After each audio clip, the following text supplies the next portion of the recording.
Capitão Marvel, a morte de Una. Seja bem-vindo a este canal, por favor inscreva-se e curta o vídeo, isso é importante para a gente continuar produzindo conteúdo. Obrigado. Episódio de hoje, Capitão Marvel, a morte de Una. Estamos falando aqui da 11ª edição da revista Captain Marvel, publicada em 1968, e que aqui no Brasil saiu na revista Edições Jep, número 18, ano 2, que tinha na capa como título O Surfista Prateado, Sentinela do Espaço. Mas o Capitão Marvel dividia a página com o surfista. Então essa revista era uma coletânea em que você tinha histórias do surfista e histórias do Capitão Marvel.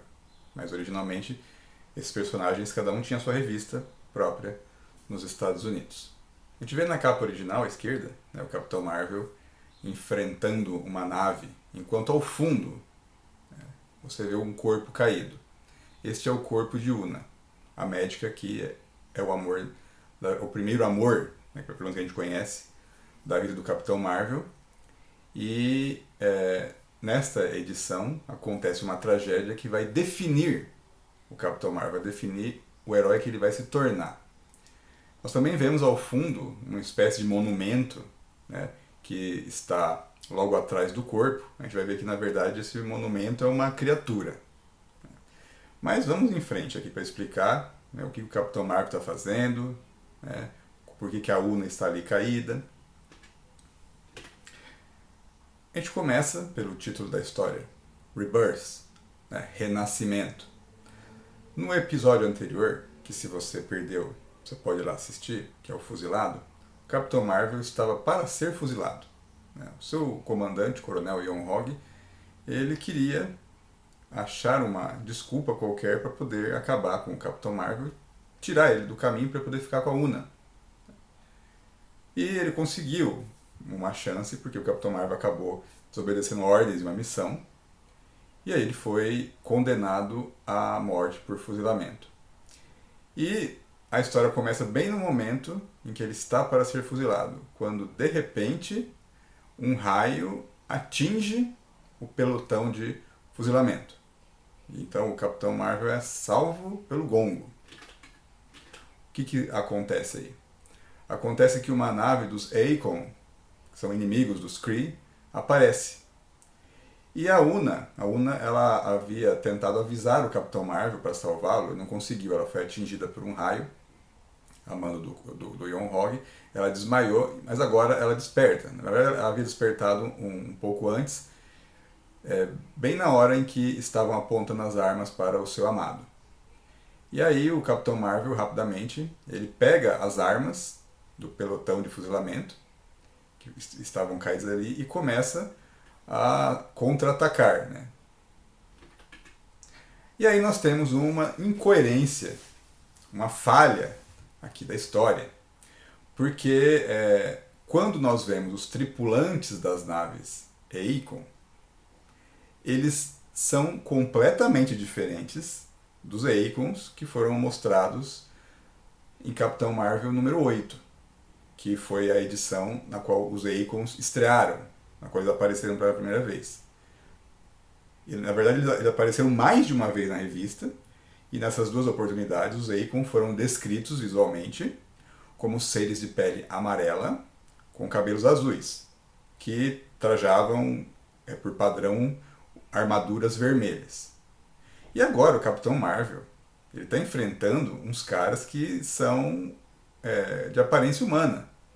Eles usam trajes azuis, com detalhes amarelos, e na verdade esses trajes eles são de uma organização que por originalidade se chama simplesmente organização, que é uma organização criminosa que o Capitão Marvel enfrentou, que havia encomendado um robô assassino que o Capitão Marvel teve que enfrentar 2 vezes, o CyberX.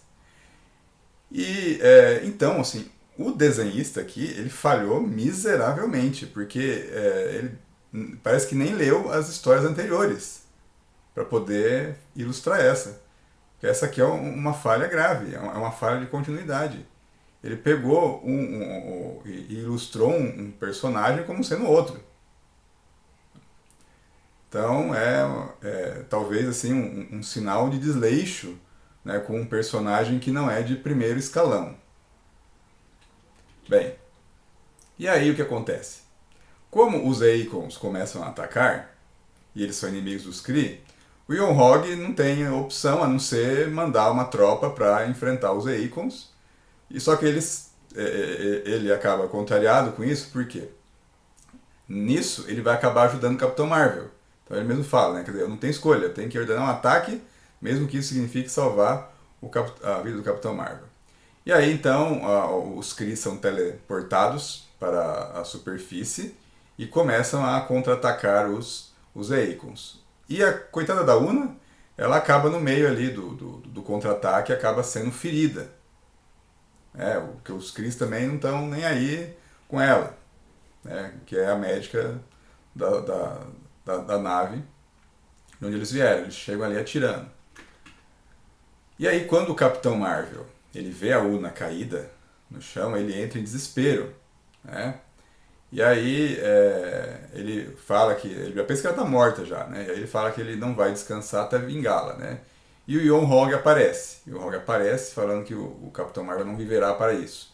Mas o Capitão Marvel ele reage. E aí ele confronta o Coronel Yonhog, que também é um grande guerreiro, né?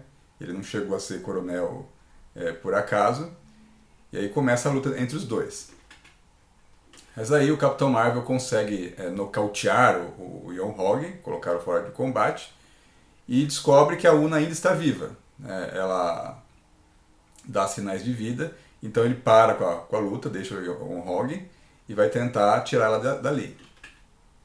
Então ele pega ela em seus braços e tenta levá-la para algum lugar onde ele possa tratá-la. O Yonhog, né, sem se importar com a Una, ele ordena que caçem o Capitão Marvel, não deixem ele escapar e acabem com ele.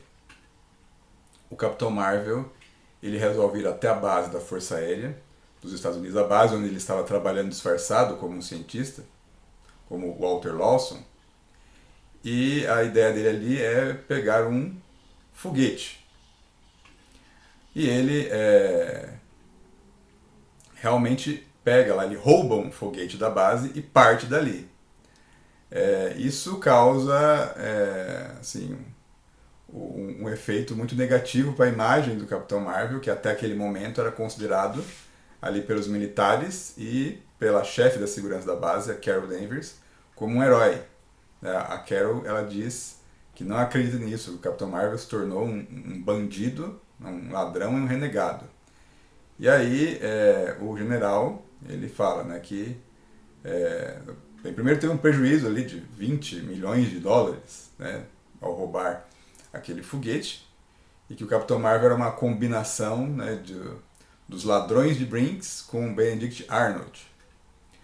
O que ele quer dizer com isso? Né? Referências históricas.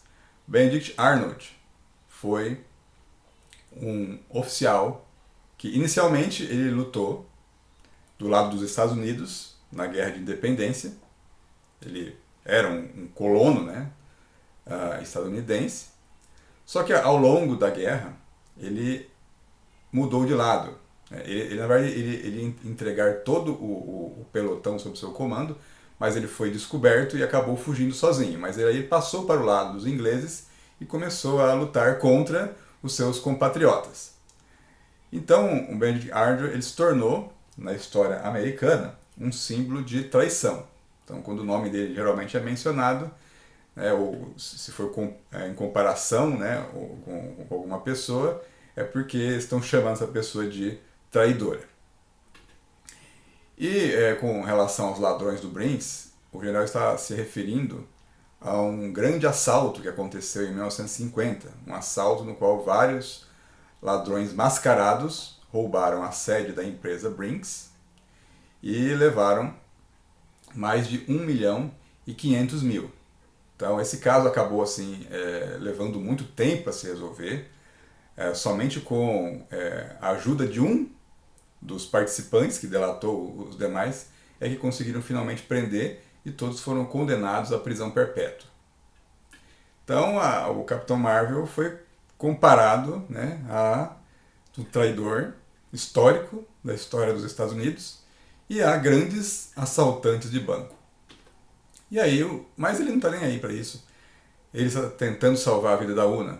Ele faz tudo o que ele pode dentro do foguete, mas infelizmente o coração dela, os batimentos vão diminuindo até que ela falece.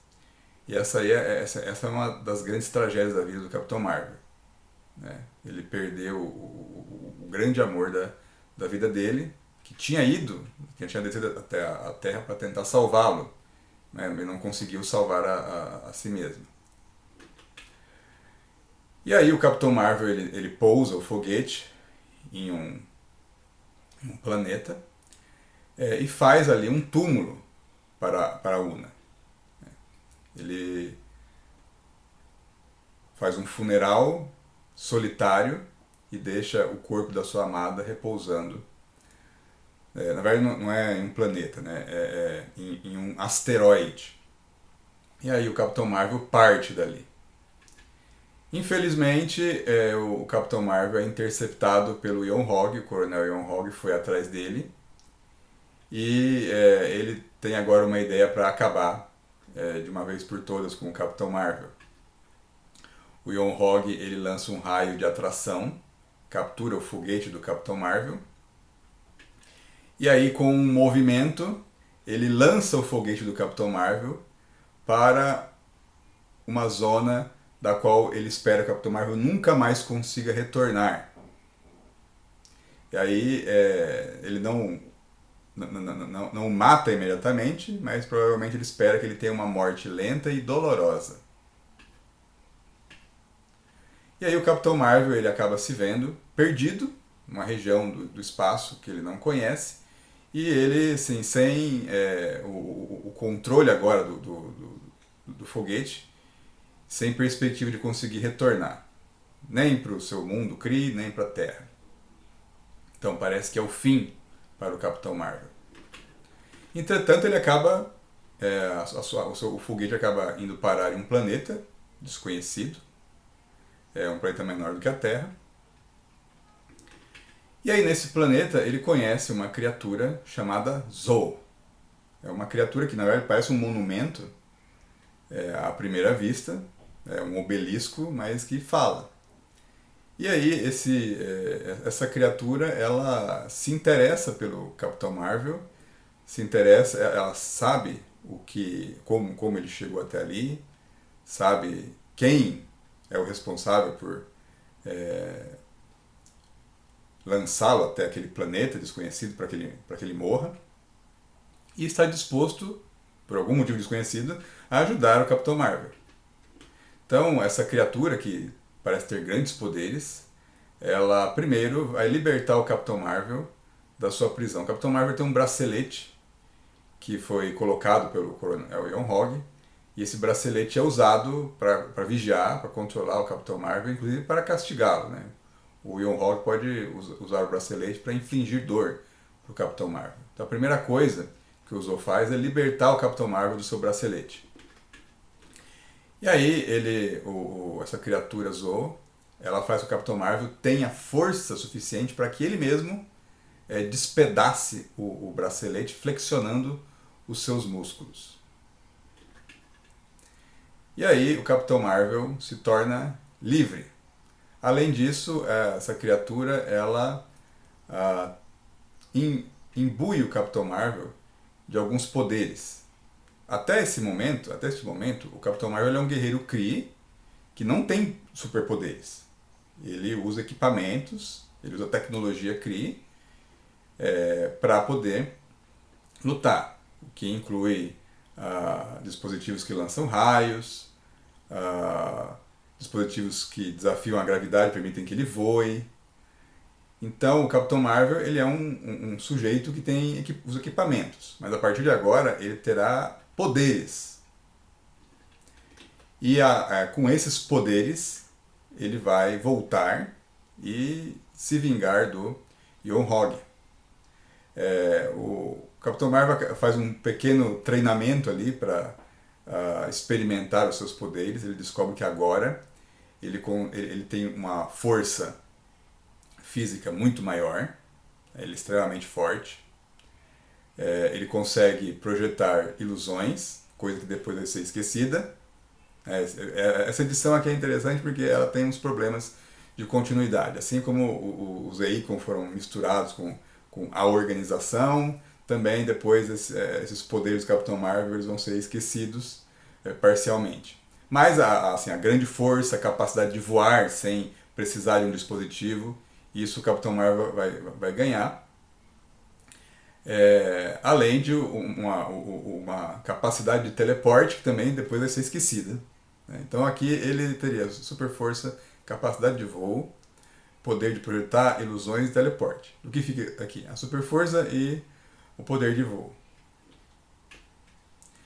E aí, mas essa criatura ela fez isso, sim, por quê? Nós não sabemos, certo? E a revista não explica isso. Essa criatura aqui, ela faz, na verdade, um acordo com o Capitão Marvel, dizendo que ela deu esses poderes para ele, só que agora ele pertence a ela. Né? Então, a vida do Capitão Marvel, a força, pertence ao Zou. O Capitão Marvel diz que vai lembrar disso e que ele vai ser o servo do Zou pela eternidade. Isso também é uma coisa que depois vai ser esquecida, né? Aqui o pessoal tá nem aí para continuidade, talvez quem estava desenhando aqui, o roteirista, pensou, essa revista vai acabar mesmo aqui, né? Então a gente escreve qualquer coisa aqui que tá legal, né? Só que isso não aconteceu, né? O Capitão Marvel, na verdade, agora com superpoderes, ele vai começar uma trajetória que vai tornar ele, mais adiante, um dos maiores heróis do universo Marvel. Né? E essa venda da alma dele aqui, ela foi simplesmente esquecida posteriormente.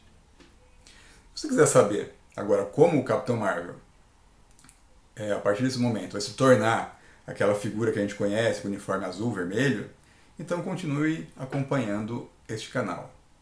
Curta, inscreva-se e compartilhe. Obrigado.